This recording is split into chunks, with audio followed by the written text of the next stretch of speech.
Assalamualaikum warahmatullahi wabarakatuh.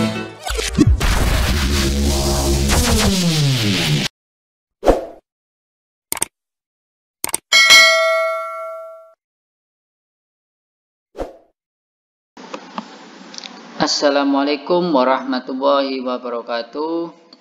Bersama Pak di vlog lagi. Hari ini saya akan menjelaskan materi kelas 6 pada semester 1 tentang proklamasi dan penyesuaian diri pada makhluk hidup, khususnya pada tumbuhan.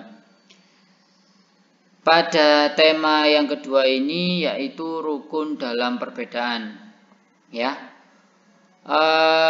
Pertama-tama saya akan menjelaskan tentang tujuan pembelajarannya pada tema 2 subtema 1 pembelajaran 3 ini, yaitu yang pertama aku akan mempelajari tentang proklamasi. Yang kedua yaitu aku akan mempelajari tentang penyesuaian diri pada makhluk hidup. Meskipun pembelajarannya jarak jauh, pembelajaran virtual atau pembelajaran jaring, kita harus tetap semangat ya, tetap tunjukkan semangat ya. Oke, sebelumnya pada ada video ya, coba kita lihat dulu videonya seperti ini.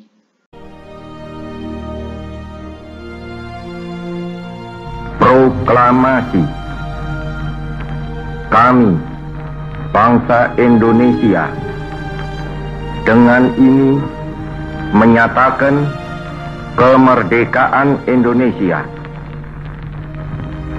Hal-hal yang mengenai pemindahan kekuasaan dan lain-lain diselenggarakan dengan cara saksama dan dalam tempo yang sesingkat-singkatnya.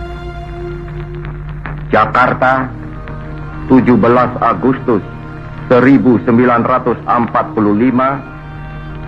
atas nama bangsa Indonesia, Soekarno Hatta.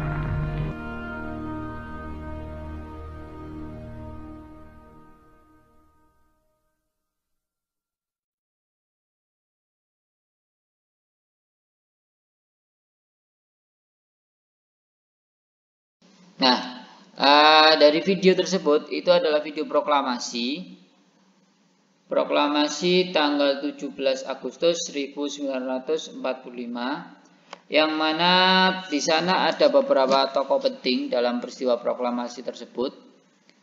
Kalau dalam video tersebut ada Insinyur Soekarno selaku pembaca proklamasi, dan di belakangnya ada Bapak Muhammad Hatta.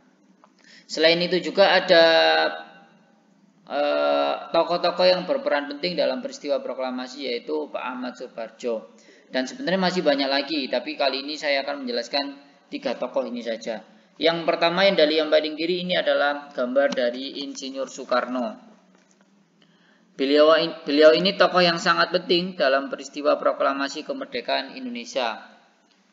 Beliau ini dipilih menjadi ketua PPKI dan merupakan salah satu dari golongan tua yang menghendaki pelaksanaan proklamasi di dalam PPKI.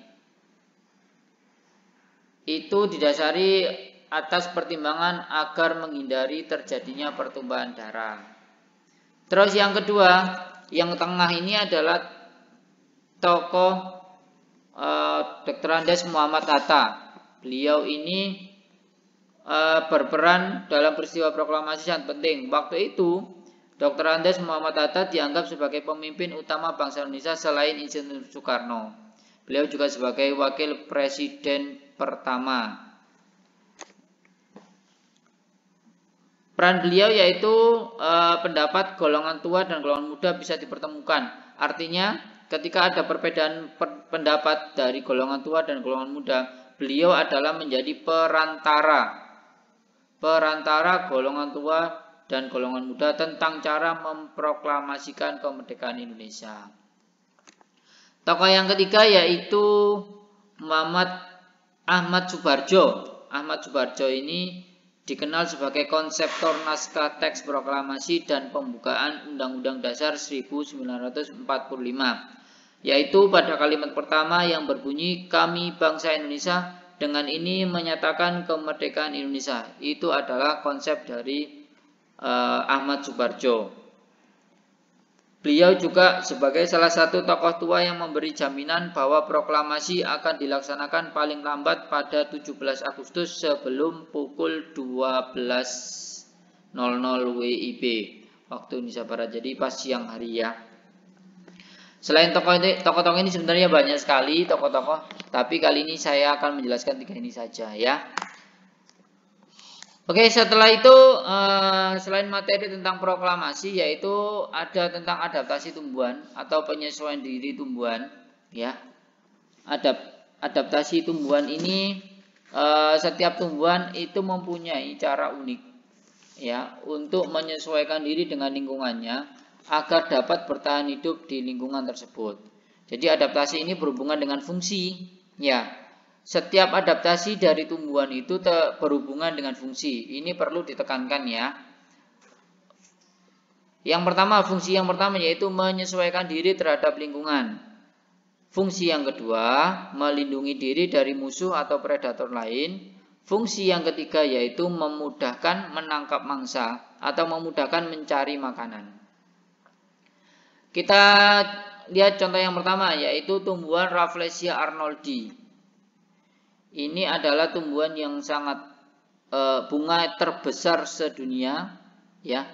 Rafflesia arnoldii ini mempunyai penyesuaian diri yaitu mempunyai bau yang menyengat, bau busuk yang menyengat ya.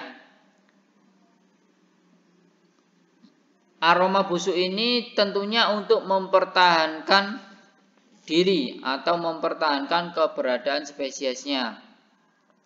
Selain itu, adaptasi ini juga menarik serangga untuk hinggap pada bunganya sehingga terjadi penyerbukan.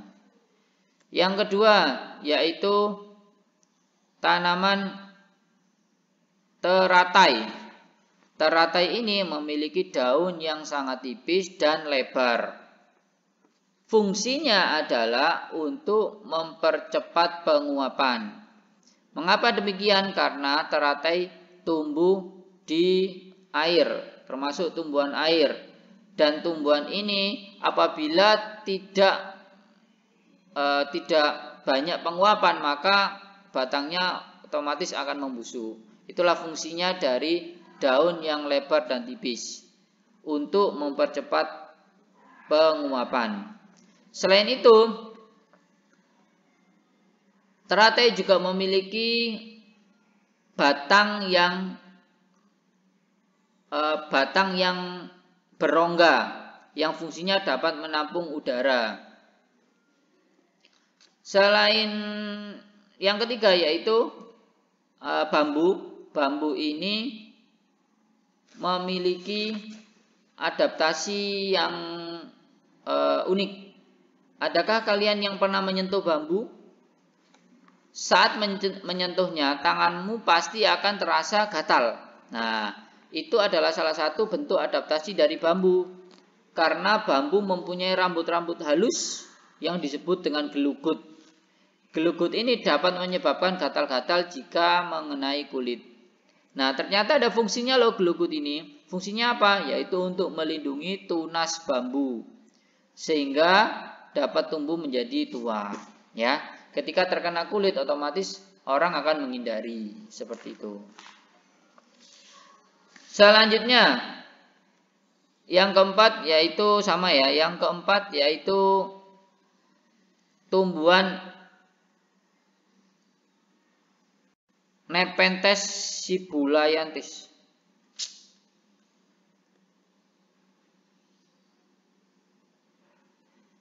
Yang keempat yaitu tumbuhan kantong semar. Kantong semar ini juga mempunyai beberapa penyesuaian diri. Yang pertama yaitu memiliki kantong pada ujung daun.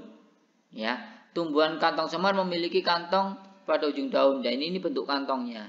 Dan kantong ini mempunyai kantong yang licin. Jadi ketika ada serangga yang masuk, dia akan terpeleset ke dalam. Selain itu, kantong semar ini juga memiliki nektar yang mampu menarik serangga untuk masuk ke dalamnya. Ketika ada serangga masuk, secara otomatis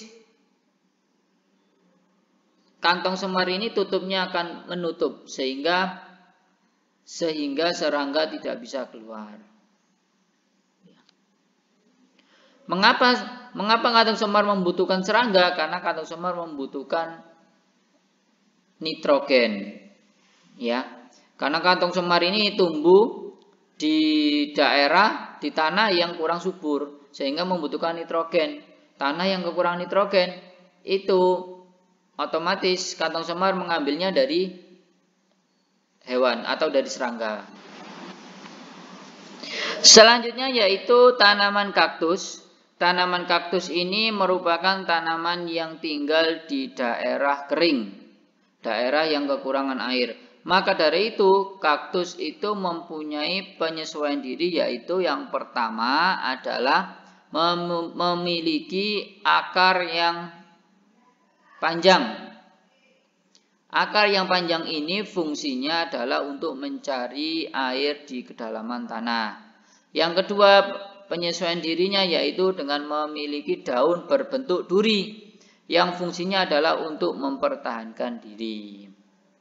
Nah, kalian sudah tahu kan sekarang beberapa contoh penyesuaian diri tumbuhan yang merupakan dari adaptasi dari tumbuhan di tempat tinggalnya. Kalian bisa mencari penyesuaian diri dari tanaman-tanaman lain, dari sumber-sumber media lain. Sekian daripada ya. Assalamualaikum warahmatullahi wabarakatuh. Terima kasih.